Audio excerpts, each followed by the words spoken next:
6:43 on this Thursday morning. Let's check in with Tyler Orton with Business in Vancouver. And Tyler, grocery delivery is becoming more and more popular, and I understand that it could become even faster, at least for one company.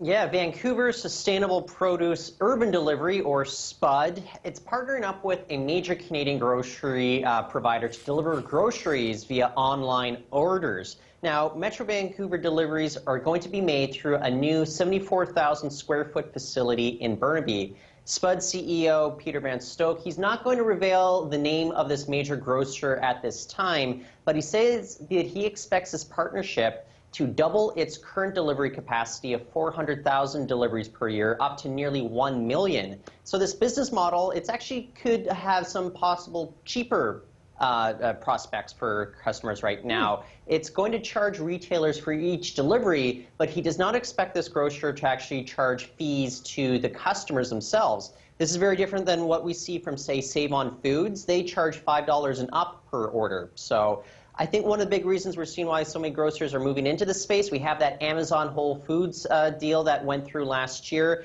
They are sensing competition. They want to get in on it early. All right. And Tyler, it looks like provinces across the country are racing to build up their pot supply right now. And what is this going to mean for BC?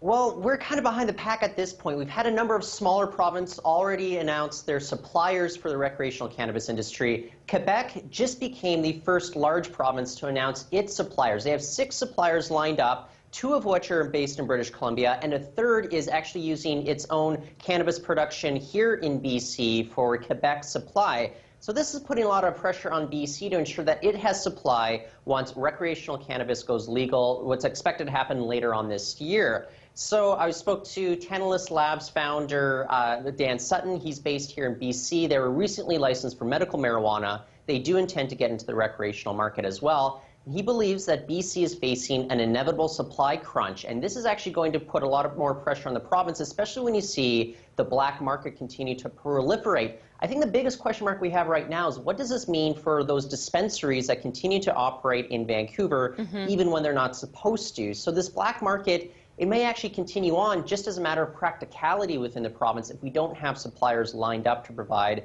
recreational cannabis in the coming year. All right. It is going to be an interesting few months ahead as we gear up for legalization. Tyler, thanks very much. Thank you, Sonia.